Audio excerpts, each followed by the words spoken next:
서울의 밤하늘을 수놓은 별들보다 더 화려한 불빛들이 시그니엘 호텔의 그랜드 볼룸을 가득 채우고 있었다. 대한민국을 움직이는 재계전개의 거물들이 모두 모인 이 자리는 단순한 파티가 아니었다.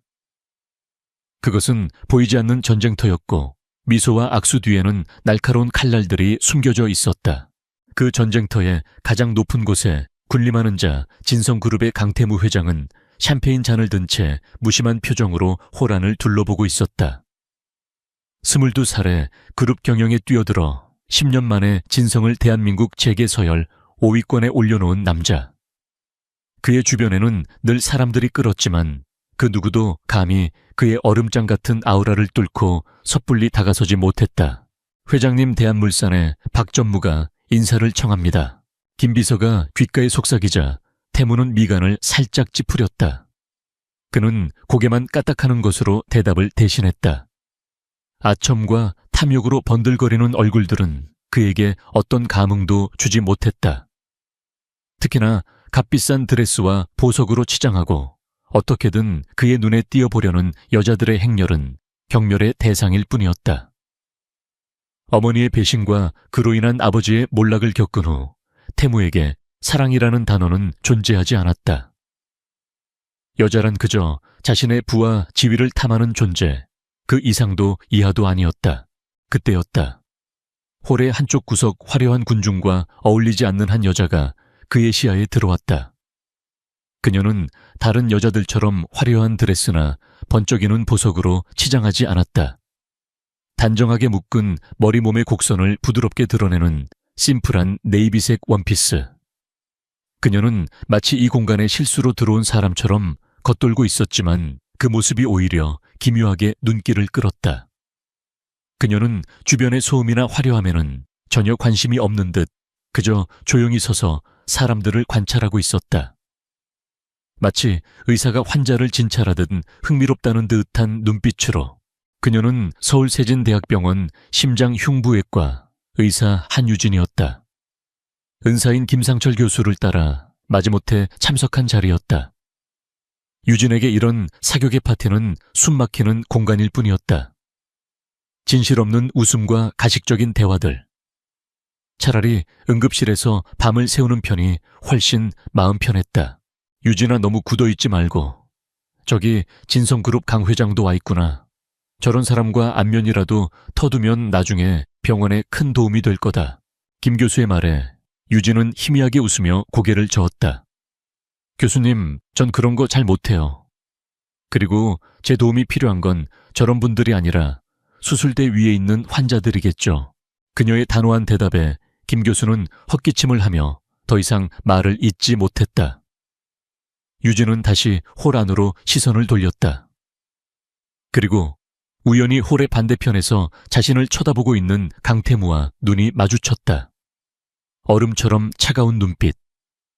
그 눈빛에 담긴 것은 호기심도 호의도 아닌 마치 값을 매기는 듯한 냉정한 평가였다.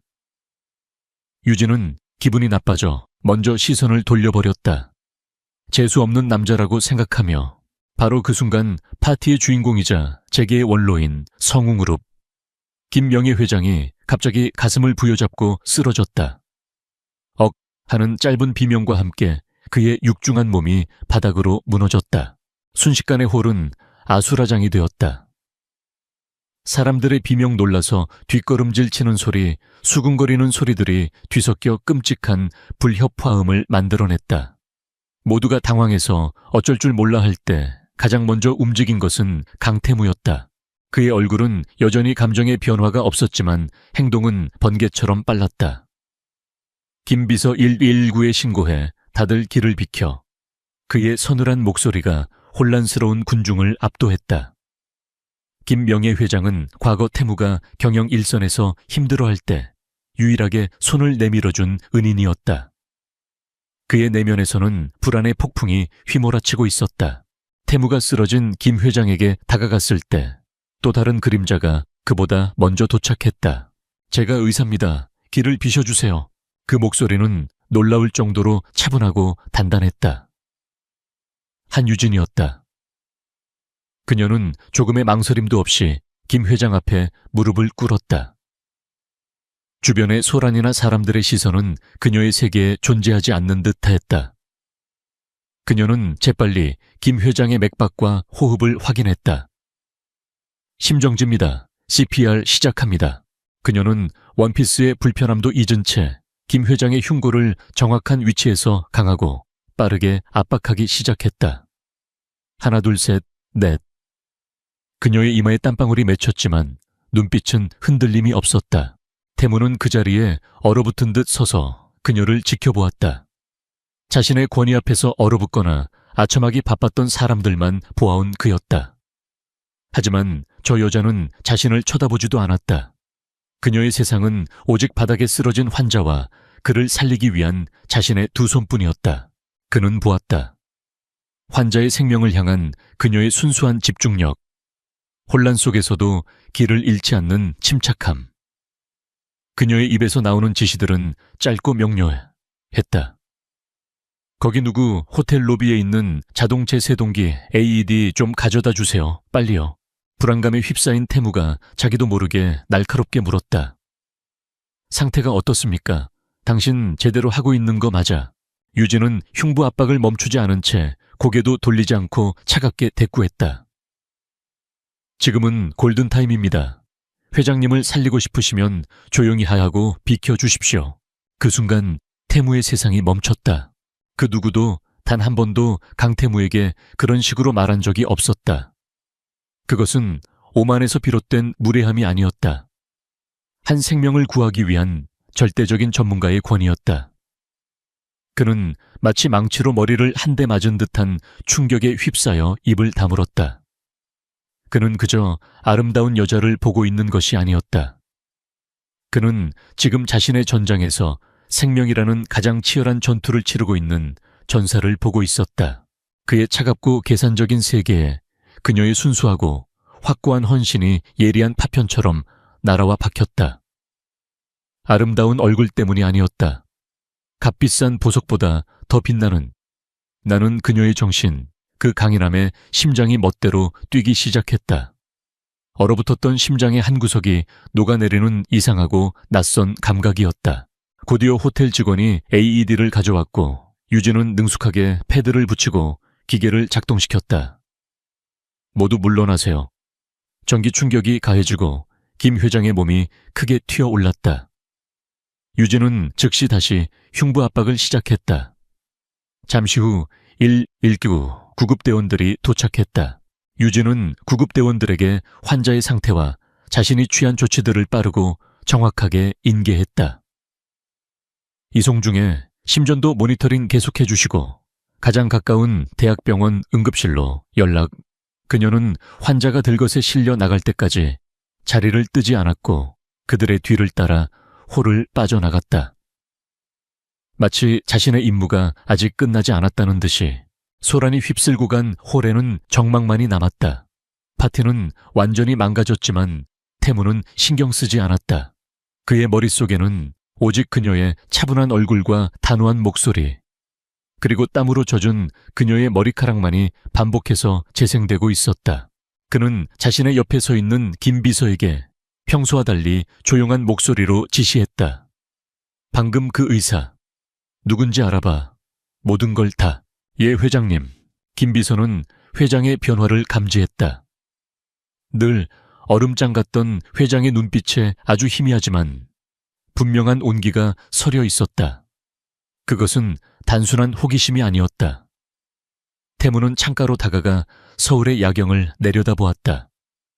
수많은 불빛들이 발 아래에서 반짝였지만 지금 그의 눈에는 그 어떤 불빛도 방금 전 그녀의 눈 속에서 타오르던 생명의 불꽃만큼 밝지 않았다. 가슴 속에서 낯선 온기가 천천히 퍼져나갔다.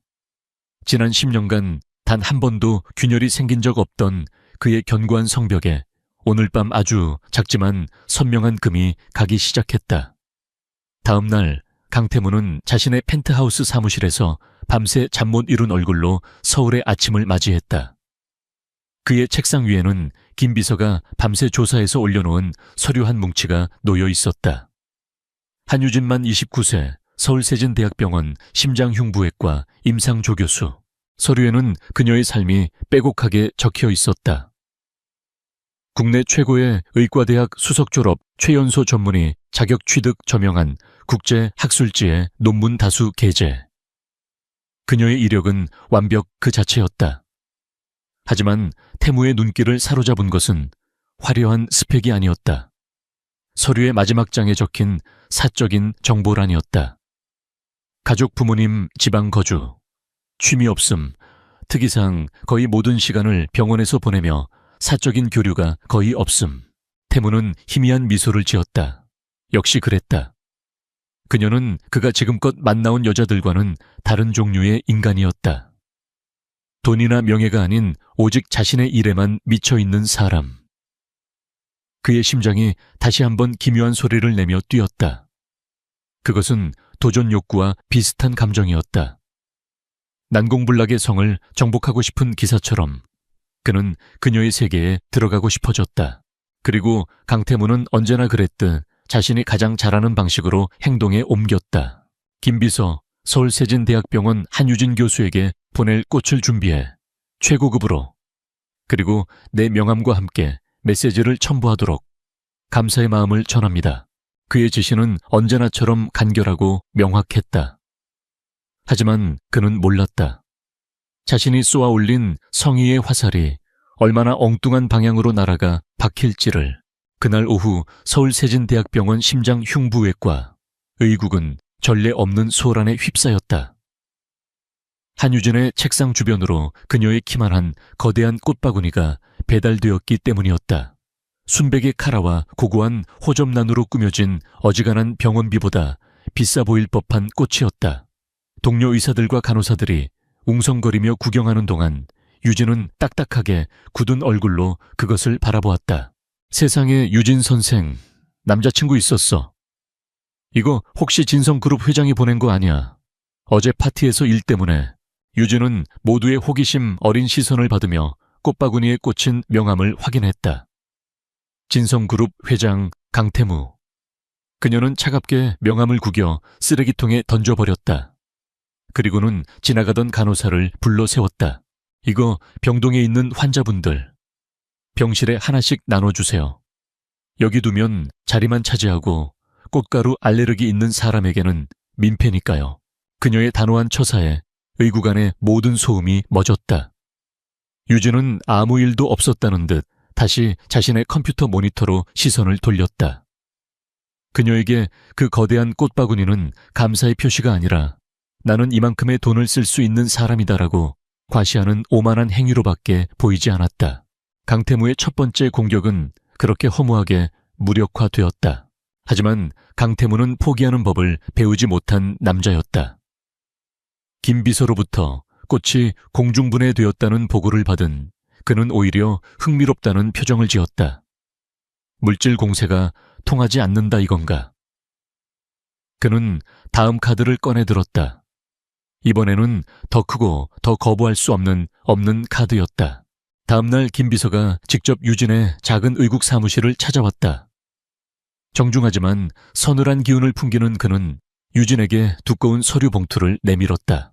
한유진 교수님, 저희 회장님께서 정식으로 제안드리는 바입니다. 봉투 안에는 진성그룹 의료고문 및 주치의 초빙 계약서라는 제목의 서류가 들어있었다. 내용은 파격적이었다.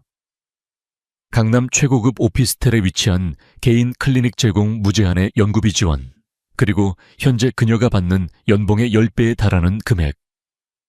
대한민국 의사라면 그 누구라도 꿈꿀 법한 조건이었다. 김 비서는 유진이 당연히 놀라거나 적어도 고민할 것이라 예상했다.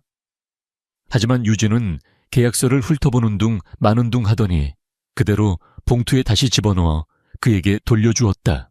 저는 외과 의사입니다. 제 자리는 한 사람을 위한 안락한 진료실이 아니라 수많은 환자들이 기다리는 수술실입니다. 그녀의 목소리에는 일말의 망설임도 없었다. 회장님께 전해주십시오. 그분의 감사는 제가 받을 성질의 것이 아니라고. 진정으로 감사하다면 김 명예회장님의 후속 치료에나 최선을 다하시라고요. 그녀의 거절은 너무나도 완벽하고 단호해서 산전수전 다 겪은 김비서조차 잠시 할 말을 잃었다. 그는 굳은 얼굴로 사무실을 나올 수밖에 없었다. 보고를 받은 태무는 태어나서 처음 느껴보는 당혹감에 휩싸였다. 거절. 그에게는 너무나도 낯선 단어였다.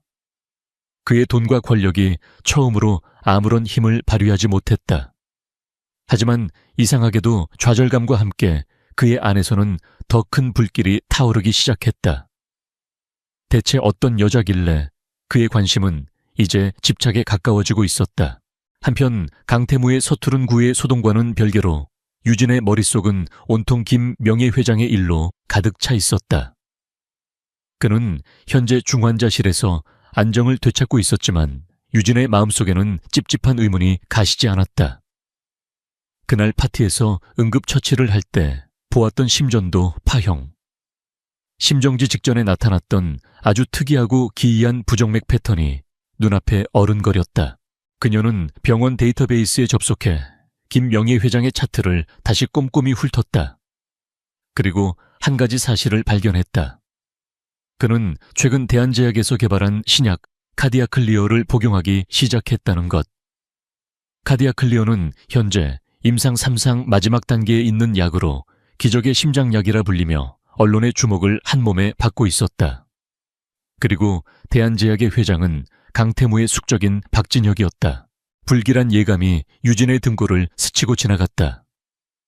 그녀는 자신의 스승인 김상철 교수에게 조심스럽게 의문을 제기했다. 교수님, 김명희 회장님의 부정맥 패턴이 아무래도 카디아클리어의 부작용과 관련이 있는 것 같습니다. 김 교수는 그녀의 말을 듣고 안색이 어두워졌다. 유진아 대한제약은 거대 기업이야.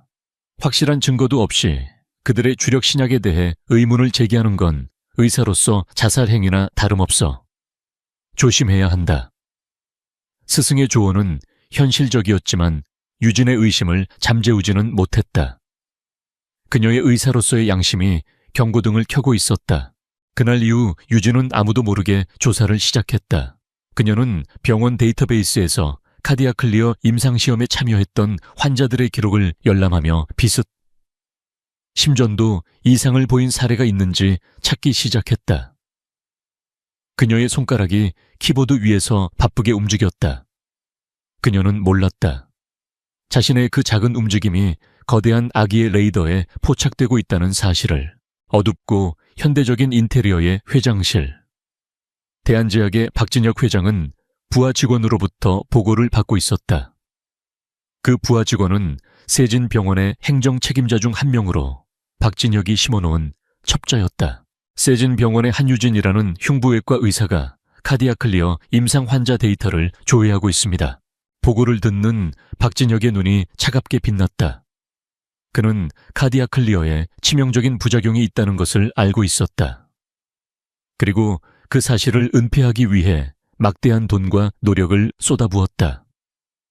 수십억 달러가 걸린 프로젝트를 이름 없는 의사 하나 때문에 망칠 수는 없었다. 그는 얼음처럼 차가운 목소리로 명령을 내렸다. 호기심 많은 고양이는 버릇을 가르쳐 줘야지. 조용히 그만두게 만들어. 그의 간단한 명령 속에는 서늘한 살기가 담겨 있었다. 유진을 향한 보이지 않는 위협이 조용히 움직이기 시작했다. 같은 시각 강태무는 자신의 사무실을 초조하게 서성이고 있었다. 그답지 않은 행동이었다. 2번의 거절. 그는 도무지 그녀를 이해할 수 없었다 아우세웠다. 왜 그 엄청난 돈과 명예를 거부하는 거지? 그는 책상 위의 파일에서 다시 그녀의 사진을 꺼내보았다. 그러다 문득 깨달았다. 자신의 방식이 틀렸다. 그는 그녀를 돈으로 살 수 있는 다른 사람들처럼 대했다. 그녀는 다른 가치관으로 움직이는 사람이었다. 그렇다면 그의 눈에 새로운 결심이 떠올랐다. 돈과 권력이 통하지 않는다면 다른 방법을 써야 했다. 그는 그녀를 다시 만나야 했다. 하지만 이번에는 제안을 하는 CEO로서가 아니라 다른 모습으로. 아직 그게 무엇인지는 몰랐지만 이대로 포기할 수는 없었다. 그녀라는 존재는 그가 지금까지 겪어본 그 어떤 사업보다도 훨씬 더 매력적인 난제였다. 밤은 병원에게 또 다른 얼굴을 부여했다. 낮의 분주함과 소음이 잦아들고 길고 어두운 복대는 오직 희미한 비상등과 규칙적인 기계음만이 남았다. 한유진에게 밤은 오히려 집중하기 좋은 시간이었다. 그녀는 자신의 작은 연구실에서 홀로 카디아 클리어 임상시험 관련 자료들을 분석하고 있었다. 그녀가 찾아낸 것은 충격적이었다. 임상시험에 참여했던 환자들 중 최소 5명에게서 김명예 회장과 유사한 비정형적 심실빈맥이 관찰되었다. 하지만 공식 보고서에는 이 모든 사례들이 기존의 환자가 가지고 있던 기저질환의 악화로 기록되어 있었다.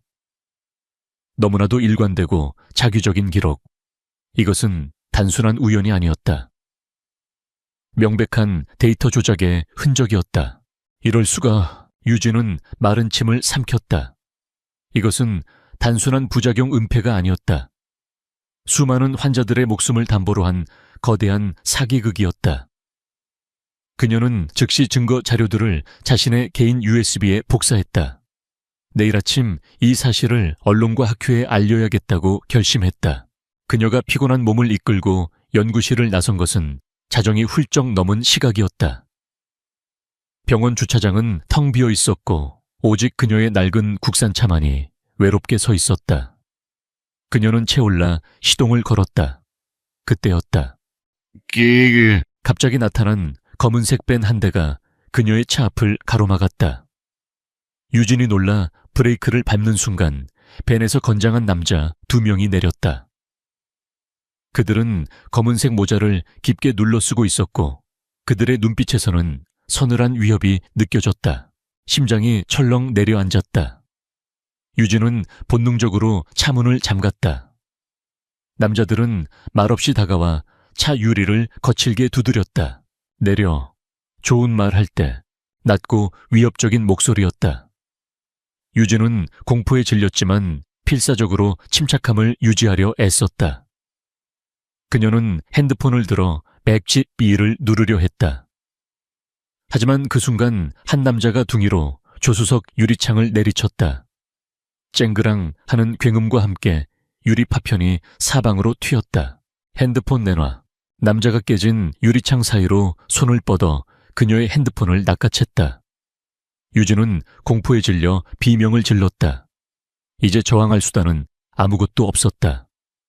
그녀는 꼼짝없이 차 안에 갇힌 생쥐 신세가 되었다. 이대로 끝인가? 절망감이 그녀를 덮쳤다. 바로 그 절체절명의 순간 주차장 입구에서 날카로운 타이어 마찰음과 함께 눈부신 헤드라이트 불빛이 터져 나왔다. 검은색 세단 한 대가 총알 같은 속도로 달려와 남자들의 밴 앞을 가로막으며 멈춰 섰다. 가워. 남자들은 갑작스러운 불빛에 눈을 가리며 주춤했다. 세단의 운전석 문이 열리고 그림자처럼 긴 실루엣이 차에서 내렸다. 강태무였다. 그의 얼굴은 평소보다 몇 배는 더 차갑고 분노로 이글거리고 있었다. 그는 넥타이를 거칠게 풀어헤치며 남자들을 향해 걸어왔다. 그의 모습은 더 이상 냉정한 기업의 총수가 아니었다. 자신의 영역을 침범당한 굶주린 맹수 그 자체였다. 지금 내 사람에게 무슨 짓이지? 그의 목소리는 지옥의 심연에서 울려 퍼지는 듯 낮고 위협적이었다. 남자들은 잠시 당황했지만 이내 자기들이 수적으로 우세하다는 것을 깨닫고 비웃음을 흘렸다. 웬 놈이야, 죽고 싶어 환장했나. 한 남자가 태무에게 달려들었다. 하지만 그는 상대를 잘못 골랐다. 태무는 어린 시절부터 혹독한 훈련을 받으며 자랐다. 그의 움직임은 군더더기 없이 빠르고 효율적이었다. 그는 달려드는 남자의 주먹을 가볍게 피하며 팔을 꺾어 제압했다. 악! 남자의 비명이 주차장에 울려 퍼졌다. 나머지 한 명도 겁없이 덤벼들었지만 태무의 발차기에 복부를 맞고 그대로 나가 떨어졌다. 상황은 순식간에 정리되었다. 태무는 바닥에 쓰러진 남자들을 경멸의 눈빛으로 내려다보았다. 누가 시켰지? 그의 질문에 남자들은 입을 굳게 다물었다. 태무는 더 이상 묻지 않았다. 그는 차 안에 웅크리고 있는 유진에게 다가갔다. 그녀는 여전히 공포에서 벗어나지 못한 채 떨고 있었다. 태무는 자신의 재킷을 벗어 그녀의 어깨를 덮어주었다. 그리고 깨진 유리창 너머로 그답지 않은 부드러운 목소리로 말했다. 괜찮소, 한유진 씨. 이제 괜찮아. 그의 목소리를 듣는 순간 유진은 참았던 숨을 몰아쉬며 긴장이 풀리는 것을 느꼈다. 그녀는 떨리는 눈으로 그를 올려다보았다. 늘 오만하고 차갑게만 보였던 남자의 얼굴에 지금은 진심 어린 걱정이 가득했다. 왜 그가 여기에 있는 거지? 어떻게 알고 온 거지? 수많은 의문이 머릿속을 스쳐 지나갔다. 태무는 어떻게 알았을까?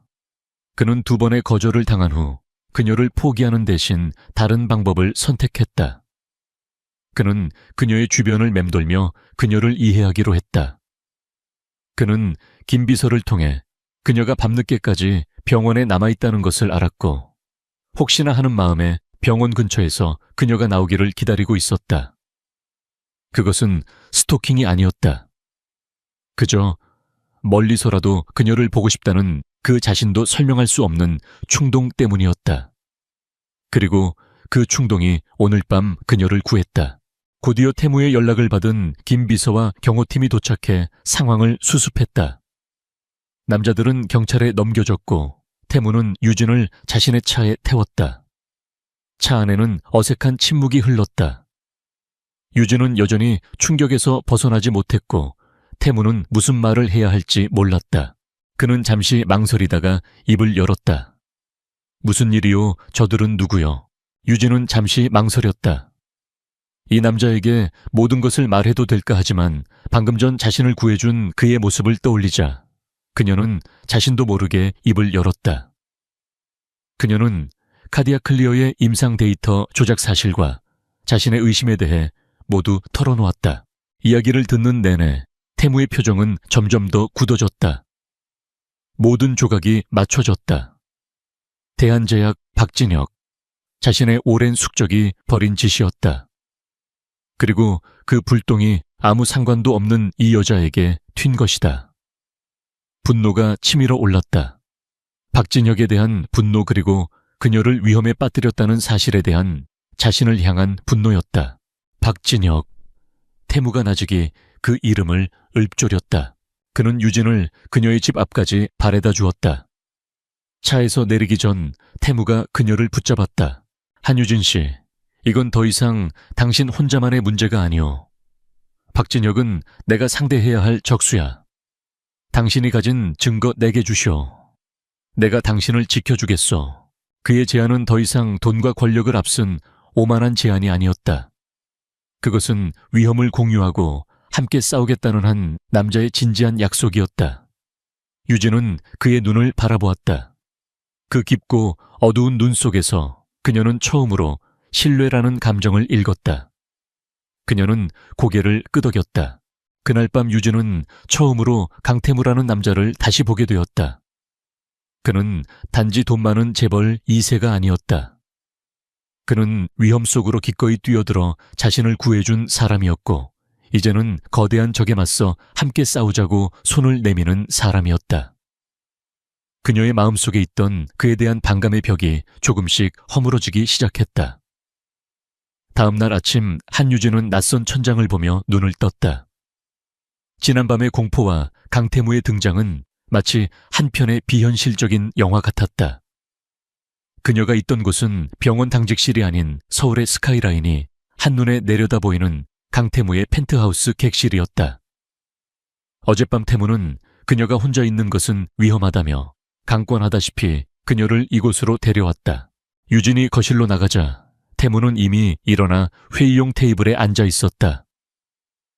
그의 앞에는 여러 대의 모니터가 켜져 있었고 그는 심각한 얼굴로 누군가와 화상 회의를 하고 있었다. 그의 모습은 다시 냉철한 진성그룹의 총수로 돌아와 있었다. 하지만 유진을 발견한 그는 즉시 회의를 중단했다. 일어났소. 잠은 좀 잤고. 그의 목소리에는 어젯밤의 부드러움이 남아있었다. 유진은 어색하게 고개를 끄덕였다. 여기에 신세질수는 없습니다. 오늘부터는 제 집으로 안 둬요. 태무가 단호하게 그녀의 말을 잘랐다. 박진혁이 당신을 노리고 있다는 게 명백해졌어. 그놈은 원하는 것을 얻기 위해서라면 수단과 방법을 가리지 않는 인간이야. 최소한 모든 것이 끝날 때까지는 여기가 가장 안전해. 그의 단호함의 유지는 더 이상 반박할 말을 찾지 못했다. 그녀는 자신이 가지고 온 USB를 그에게 건넸다. 어제 말씀드렸던 자료입니다. 카디아 클리어 임상시험 데이터 원본과 조작된 보고서 비교 파일입니다. 태무는 USB를 받아 즉시 자신의 보안팀에 넘기며 분석을 지시했다. 그리고 그는 유진을 자신의 맞은편 의자에 앉혔다. 두 사람 사이에는 어색하지만 팽팽한 긴장감이 흘렀다. 그는 주방으로 가 직접 내린 커피 2잔을 가져왔다. 일단 우리가 처한 상황부터 정리합시다. 그가 건넨 따뜻한 커피잔을 받아든 유진은 그의 의외의 모습에 조금 놀랐다. 태무는 기업의 총수로서 상황을 설명하기 시작했다. 대한제약은 현재 재정적으로 매우 불안정한 상태요. 박진혁은 무리한 사업 확장으로 막대한 빚을 졌고 이 카디아 클리어가 그의 마지막 희망이자 도박이지. 이 약의 출시가 무산되면 대한제약은 파산할 거요. 그의 설명을 듣자 모든 것이 명확해졌다. 박진혁이 왜 그렇게 필사적으로 진실을 은폐하려 하는지. 이어서 유진이 의학적인 분석을 내놓았다. 이 약물은 특정 유전자를 가진 환자에게서 치명적인 토르사드데 푸엥트라는 부정맥을 유발합니다. 이건 단순한 부작용이 아니에요. 예측 가능한 살인 행위나 다름없습니다. 태무는 그녀의 전문적인 설명에 귀를 기울였다. 그는 비즈니스의 판도를, 그녀는 생명의 위험을 꿰뚫어 보고 있었다. 서로 다른 세계에 속한 두 사람이 이제 같은 퍼즐의 조각을 맞추고 있었다. 그렇게 그들의 첫 번째 전략 회의가 시작되었다. 밤이 깊어지도록 두 사람은 펜트하우스의 거실에서 머리를 맞대고 해결책을 찾았다. 그 광경은 기묘했다. 한쪽에서는 강태무가 자신의 법무팀과 정보팀을 동원해 대한제약을 옥주엘 금융공격과 내부 고발자 색출 작업을 지시했다. 그의 전화 통화는 냉혹하고 무자비했다. 다른 한쪽에서는 한유진이 노트북으로 해외 의학 저널과 환자 데이터를 대조하며 박진혁의 데이터 조작을 반박할 완벽한 의학적 논리를 구축하고 있었다. 그녀의 손가락은 키보드 위에서 춤을 추었고 그녀의 눈은 그 어느 때보다 진지하게 빛났다. 시간이 흐르면서 둘 사이의 어색함은 점차 사라지고 그 자리를 묘한 동료의식이 채우기 시작했다. 새벽 2시 태무는 몇 시간째 식사도 잊고 자료에 몰두하는 유진을 보다 못해 조용히 최고급 레스토랑의 야식을 주문했다. 일단 먹고 합시다. 전쟁도 배가 불러야 하는 법이지. 그의 무심한 듯한 배려에 유진은 잠시 그를 쳐다보다가 작게 고개를 끄덕였다. 새벽 4시 계속되는 회의와 분석에 지친 태무가 관자 놀이를 지그시 누를 때 유진은 말없이 일어나 따뜻한 허브티를 그의 옆에 놓아주었다. 스트레스 완화에 도움이 될 거예요. 그녀의 작은 친절에 태무는 잠시 할 말을 잃고 그녀를 바라보았다. 그의 철옹성 같던 마음에 따뜻한 온기가 스며드는 순간이었다. 분위기가 조금 부드러워지자 유진이 조심스럽게 물었다. 박진혁 회장과는 오래전부터 아는 사이입니까? 어제 그 이름을 들었을 때 회장님의 표정이 무서웠어요. 태무는 잠시 창밖의 어두운 도시를 바라보았다. 그리고 처음으로 자신의 과거 한 조각을 꺼내 보였다. 내 아버지를 죽음으로 몰아넣은 사람이요. 그는 이익을 위해서라면 가족도 친구도 아무렇지 않게 희생시키는 인간이지. 내가 그를 잘 아오. 그의 목소리에는 깊은 증오와 슬픔이 배어 있었다. 유진은 더 이상 묻지 않았다. 그녀는 이제 그의 차가운 가면 뒤에 숨겨진 깊은 상처를 보았다. 그가 왜 그렇게 세상과 담을 쌓고 살아왔는지 어렴풋이 짐작할 수 있었다. 동이 트기 시작할 무렵 마침내 그들의 계획이 윤곽을 드러냈다. 그것은 양동작전이었다. 첫째, 강태무는 자신의 금융 네트워크를 이용해 대한제약의 투자자들과 채권단에게 압력을 넣어 자금줄을 끊고 동시에 정보팀을 총동원해 박진혁의 비자금 내역과 내부 협력자를 찾아내기로 했다. 둘째, 한유진은 곧 열릴 국제심장학회에서 신약 개발 과정에서의 데이터 은폐 위험성이라는 주제로 발표를 하기로 했다. 그녀는 특정 약물의 이름을 거론하지는 않겠지만 자신이 확보한 증거를 바탕으로 카디아 클리어의 문제점을 정확히 저격하는 내용으로 전 세계 의학계에 경종을 울릴 계획이었다. 박진혁의 학문적 권위와 신뢰도에 치명타를 날리는 가장 우아하고 확실한 방법이었다. 이것은 매우 위험한 계획이었다. 궁지에 몰린 박진혁은 더욱 필사적으로 나올 것이 분명했다. 학고에 가는 날까지 그리고 그 이후에도 내 경호원들이 24시간 당신을 지킬 거요. 태무가 말했다. 저는 통제받는 건 싫습니다. 유진이 반사적으로 대답했다. 통제가 아니오. 태무가 그녀의 눈을 똑바로 바라보며 말했다. 이건 보호요. 나의 가장 중요한 파트너를 안전하게 지키기 위한 최소한의 조치일 뿐. 파트너. 그 한마디가 유진의 마음에 깊게 와닿았다. 그들은 더 이상 채무관계나 우연히 엮인 사이가 아니었다. 공동의 목표를 위해 함께 싸우는 동맹 파트너였다. 그녀는 그의 제안을 받아들였다. 서울의 하늘 위로 아침 해가 떠오르고 있었다. 밤샘 작업으로 둘 다 지쳐 있었지만 눈빛만은 새로운 결의로 빛나고 있었다. 태무는 유진을 바라보았다. 처음 만났을 때의 차가운 평가가 아닌 진심 어린 감탄이 담긴 눈빛이었다. 한유진 선생 같은 사람은 처음 봤소. 유진도 그를 마주보았다. 냉혹한 기업 총수에 가면 뒤에 숨겨진 강인하고 놀랍도록 헌신적인 남자의 얼굴을 보았다. 저 역시 마찬가지입니다, 강태무 회장님. 그들의 호칭은 여전히 격식적이었지만 둘 사이의 감정적 거리는 눈에 띄게 줄어들어 있었다. 위험한 동맹 관계는 이제 단순한 적의 타도를 넘어 지극히 개인적인 무언가로 변해가고 있었다. 아직 이름 붙일 수 없는 감정들이 새벽 공기 속에 아슬아슬하게 떠다니고 있었다. 일주일의 시간이 흘렀다. 그동안 서울의 재계와 의학계는 작은 술렁임에 휩싸였다. 진성그룹의 문화재단이 후원하는 국제 심장학 심포지엄의 개최 소식이 알려졌기 때문이었다. 표면적으로는 순수한 학술 행사였지만 강태무가 막대한 자금을 투입해 이례적으로 신속하게 조직한 이 행사는 오직 한 사람 한유진을 위한 거대한 무대였다. 펜트하우스는 전쟁을 앞둔 지휘본부처럼 변해 있었다. 유진은 밤낮을 가리지 않고 발표 준비에 몰두했다. 그녀의 뒤에는 그림자처럼 강태무의 경호원들이 붙어 다녔다. 그들의 존재는 그녀에게 안전함과 동시에 끊임없는 위험을 상기시켰다. 태무는 서재에서 그런 그녀의 모습을 조용히 지켜보곤 했다. 작은 체구의 여자가 거대한 권력에 맞서기 위해 밤을 새워가며 싸우는 모습. 그 모습은 그의 심장을 강하게 뒤흔들었다. 그는 어느 날 밤 그녀가 소파에 기댄 채 쪽잠이 든 것을 발견했다. 그는 조용히 다가가 자신의 재킷을 덮어주었다. 잠시 후 잠에서 깬 유진은 어깨 위에 재킷을 보고 말없이 그를 바라보았다. 두려워할 것 없어. 태무가 나직이 말했다. 내가 뒤에 있을 테니 당신은 그저 진실을 말하면 두어. 그의 신뢰가 담긴 한마디는 그 어떤 응원보다 큰 힘이 되었다.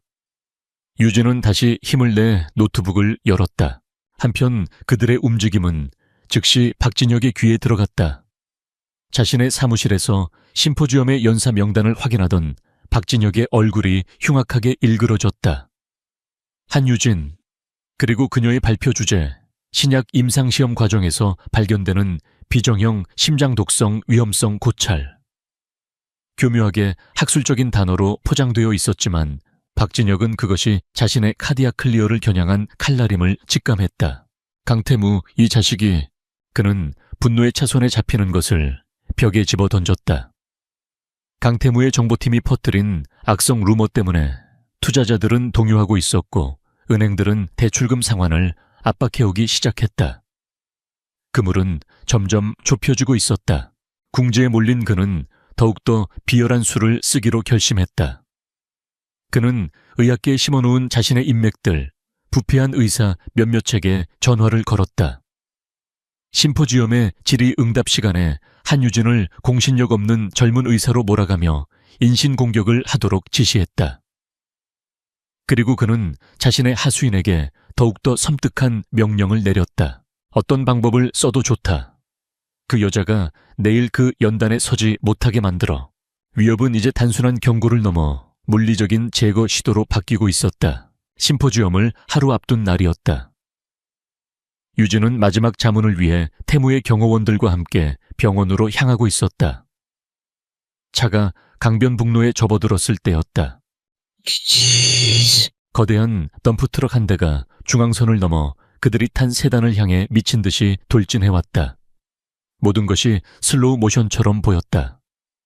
유진은 눈을 질끈 감았다. 하지만 강태무의 경호팀은 대한민국 최고였다. 운전대를 잡은 경호원의 얼굴에는 한치의 동요도 없었다. 그는 신기에 가까운 운전 실력으로 트럭을 아슬아슬하게 피했다. 하지만 트럭은 포기하지 않고 맹렬하게 그들을 뒤쫓았다. 서울 도심 한복판에서 목숨을 건 자동차 추격전이 시작되었다. 그들은 몇 번의 아찔한 위기를 넘긴 끝에 겨우 트럭을 따돌릴 수 있었다. 안전한 곳에 차를 세웠을 때 유진의 얼굴은 새하얗게 질려 있었다. 그때 다른 차 한 대가 급하게 멈춰 서더니 강태무가 차에서 내렸다. 그는 자신의 사무실에서 실시간으로 그들의 이동 경로를 추적하고 있다가 사고 소식을 듣고 직접 달려온 것이었다. 그는 창백한 유진의 얼굴을 본 순간 이성을 잃었다. 그의 냉정한 가면은 산산조각 났고 오직 그녀의 안위에 대한 원초적인 공포와 분노만이 남았다. 그는 유진의 어깨를 붙잡고 그녀의 눈을 똑바로 쳐다보았다. 괜찮은 거요. 미안하오. 내가 당신을 이런 위험에 빠뜨렸어. 그의 목소리는 심하게 떨리고 있었다. 그가 지난 10년간 단 한 번도 보인 적 없는 나약한 모습이었다. 하지만 그 모습을 본 유진은 오히려 마음이 강해지는 것을 느꼈다. 그녀는 더 이상 두려워하지 않았다. 그들이 이기게 두지 않을 거예요, 회장님. 저는 내일 반드시 그 연단에 설 겁니다. 그녀의 용기 있는 눈빛에 태무는 다시 한번 그녀에게 반했다. 심포지엄 전날 밤 펜트하우스의 공기는 무겁게 가라앉아 있었다. 방금 겪은 죽음의 위협은 모든 것을 끔찍할 정도로 현실적으로 만들었다. 두 사람은 거대한 통유리 창 앞에 서서 서울의 야경을 내려다보고 있었다. 침묵을 깬 것은 태무였다. 오늘 트럭 얘기를 들었을 때 10년 만에 처음으로 진짜 공포를 느꼈어. 그는 사업의 실패나 돈을 잃는 것을 두려워한 적이 없었다.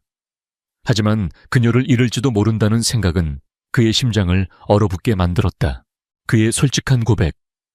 그것은 유진의 마음을 여는 마지막 열쇠였다. 그녀는 조용히 손을 뻗어 그의 팔을 잡았다. 그를 위로하는 단순하지만 따뜻한 제스처였다. 우리는 함께 있잖아요. 저는 회장님이 곁에 있는 한 두렵지 않아요. 그 순간 둘 사이에 모든 벽이 허물어졌다. 태무는 그녀를 향해 몸을 돌렸다. 둘 사이의 거리는 더 이상 존재하지 않았다. 그는 천천히 고개를 숙였다. 그들의 첫 입맞춤은 폭풍 같은 열정이 아니었다. 그것은 마지막 전투를 앞두고 서로의 존재를 확인하고 서로에게서 위안과 용기를 얻는 조용하고 경건한 의식과 같았다. 두려움과 불안, 그리고 서로를 향한 애틋함이 뒤섞인 부드럽고도 간절한 입맞춤이었다. 입술이 떨어졌을 때 두 사람은 말없이 서로를 바라보았다. 이제 그들의 동맹은 거대한 적을 물리치기 위한 계약 관계를 넘어 서로의 목숨을 기꺼이 맡길 수 있는 깊은 감정적 유대로 봉인되었다. 그들은 함께 폭풍의 눈을 향해 걸어갈 준비를 마쳤다. 심포지엄이 열리는 날 서울 컨벤션 센터의 공기는 기대와 긴장으로 팽팽했다. 전 세계에서 모여든 의학자 연구원, 그리고 수많은 언론사 기자들로 거대한 홀은 발 디딜 틈이 없었다. 무대 뒤 한유진은 차가워진 손을 매만지며 심호흡을 했다. 그녀는 단정하고 전문적인 모습이었지만 심장은 미친 듯이 뛰고 있었다. 그때 강태무가 그녀에게 다가왔다. 그는 말없이 그녀의 옷깃에 달린 핀 마이크를 바로잡아 주었다. 그의 손길은 놀랍도록 차분하고 안정적이어서 그녀의 떨림이 조금씩 멎어갔다. 기억하시오. 당신은 혼자가 아니야. 그가 그녀의 눈을 똑바로 바라보며 말했다. 나는 바로 저기 맨 앞줄에 있을 거요. 그의 존재는 그녀에게 닭과 같았다. 유진은 결심에 찬 눈빛으로 고개를 끄덕였다. 홀의 반대편에서 박진혁은 그들의 모습을 지켜보며 차가운 분노에 휩싸인 얼굴로 앉아 있었다. 그는 청중 속에 앉아있는 자신의 하수인 격인 의사들에게 눈짓을 보냈다. 보이지 않는 전쟁의 서막이 올랐다. 다음은 서울세진대학병원의 한유진 교수님께서 신약 임상시험 과정에서 발견되는 비정형 심장독성 위험성 고찰이라는 주제로 발표하시겠습니다. 사회의 소개와 함께 유진은 연단으로 걸어나갔다. 수백 개의 시선이 그녀에게 쏟아졌지만 그녀는 내면의 불안감을 감추고 침착하고 당당하게 걸었다. 그녀의 발표는 놀라웠다. 그녀는 카디악 클리어라는 이름은 단 한 번도 언급하지 않았다. 대신 그녀는 순수하게 학문적인 접근으로 특정 분자 구조를 가진 약물이 어떻게 치명적인 부정맥을 유발할 수 있는지에 대한 메커니즘을 설명했다. 그녀는 익명으로 처리된 환자들의 사례를 제시했고 조작되지 않은 원본 심전도 파형을 스크린에 띄웠다. 그녀의 완벽한 논리와 반박할 수 없는 데이터에 호란의 의학 전문가들은 완전히 매료되었다. 그녀는 자신의 주장을 뒷받침할 견고한 과학적 토대를 쌓아 올리고 있었다. 박진혁조차도 그녀의 발표에는 흠을 잡을 수가 없어 안색이 점점 어두워졌다. 발표가 끝나고 질의응답 시간이 되자 마침내 박진혁의 방역이 시작되었다. 그가 매수한 원로 의사 한 명이 마이크를 잡고 일어섰다. 한 교수 흥미로운 가설입니다만 어디까지나 가설일 뿐이군요. 당신은 아직 젊은 의사요. 이렇게 중대한 임상 프로토콜에 대해 더 확실한 대규모 데이터도 없이 이 일을 제기하는 것은 좀 오만한 처사라고 생각하지 않으시오. 나이와 경험을 문제 삼는 교묘한 인신공격이었다. 곧이어 다른 의사가 마이크를 받았다. 제시한 사례들은 기존의 기저질환으로도 충분히 설명이 가능해 보입니다. 혹시 개인적인 명성을 위해 연구 결과를 부풀려 선동하고 있는 것은 아닙니까? 동기와 순수성을 의심하는 발언이었다. 홀의 분위기는 순식간에 바뀌었다. 기자들은 피냄새를 맡은 상어처럼 흥분하기 시작했고 청중들 사이에서도 의심의 수군거림이 퍼져나갔다. 유진은 침착하게 반박했지만 교묘하게 짜인 공격에 점점 궁지에 몰리는 것을 느꼈다. 박진혁은 자신의 자리에서 만족스러운 미소를 짓고 있었다. 바로 그때였다. 유진을 향한 압박이 최고조에 달했을 때 맨 앞줄에 앉아있던 강태무가 조용히 자리에서 일어났다. 거대한 호란의 모든 소음이 거짓말처럼 멎었다. 진성그룹의 강태무 회장이 의학 심포지엄에 직접 개입하는 것은 전례가 없는 일이었다. 그에게 마이크가 전달되었다. 그의 목소리는 차분했지만 홀 전체를 울리는 절대적인 권위를 담고 있었다. 방금 질문하신 의사 선생님들의 말씀처럼 의학에는 증거가 필요합니다. 그리고 책임감 있는 의사인 한유진 선생 역시 증거 없이는 이런 주장을 하지 않았을 겁니다. 태무가 뒤편에 자신의 팀에게 고갯짓을 했다. 그 순간 유진의 뒤에 있던 거대한 메인 스크린의 화면이 바뀌었다. 더 이상 그녀의 발표 자료가 아니었다. 스크린에 나타난 것은 대한제약의 내부 이메일이었다. TDP 부정맥을 보이는 환자들의 데이터는 기존 질환 악화로 원인을 수정하여 보고할 것이라는 연구 책임자의 직접적인 명령이 담긴 이메일이었다. 그리고 그 옆에는 조작되기 전에 원본 데이터와 조작된 보고서가 나란히 표시되었다. 홀 곳곳에서 경악의 탄성이 터져나왔다. 화면이 다시 바뀌었다. 이번에는 은행 거래 내역이었다. 박진혁 소유의 유령 회사에서 방금 유진을 공격했던 2명의 의사에게 거액의 자문료가 송금된 기록이었다. 두 의사의 얼굴은 새하얗게 질렸다. 그들이 돈에 매수된 하수인이었음이 만천에 공개된 것이다. 태무의 목소리는 이제 얼음처럼 차가워졌다. 그리고 아직도 박진혁 회장의 방식을 의심하는 분들을 위해 마지막으로 스크린에 재생된 것은 영상이었다. 박진혁이 자신의 부하에게 유진의 차를 공격하라고 지시하는 모습이 담긴 몰래카메라 영상이었다. 그의 목소리는 너무나도 선명했다. 어떤 방법을 써도 좋다. 그 여자가 내일 그 연단에 서지 못하게 만들어 홀은 아수라장이 되었다. 수십 개의 카메라 플래시가 미친 듯이 터졌다. 박진혁의 얼굴은 믿을 수 없다는 표정과 분노로 끔찍하게 일그러졌다. 그는 도망치려 했지만 태무가 미리 배치해둔 사복 경호원들이 그의 앞을 막아섰다. 강태무, 이 개자식 내놈이 전부 계획한 거였어. 박진혁이 악을 썼다. 태무가 천천히 그에게 다가갔다. 그의 눈은 차가운 불꽃으로 타오르고 있었다. 모든 건 네가 자초한 일이다, 박진혁. 네가 사람의 목숨보다 돈을 더 중요하게 생각했을 때, 그리고 감히 내 여자를 건드렸을 때, 그 순간 홀 안으로 경찰들이 들이닥쳤다. 그들은 먼저 얼굴이 흑빛이 된 두 의사를 연행했고 곧바로 박진혁에게 다가가 미란다 원칙을 고지하며 수갑을 채웠다. 그의 제국은 그렇게 한순간에 무너져 내렸다. 폭풍이 지나갔다. 유진은 연단 위에 서서 모든 상황을 지켜보고 있었다. 아수라장이 된 홀을 가로질러 태무가 그녀에게 걸어왔다. 마침내 두 사람의 시선이 허공에서 마주쳤다. 그 눈빛 속에는 승리와 안도, 그리고 서로를 향한 약속의 완성이 담겨 있었다. 사건이 터진 후 며칠 동안 대한민국은 대한제약 스캔들로 떠들썩했다.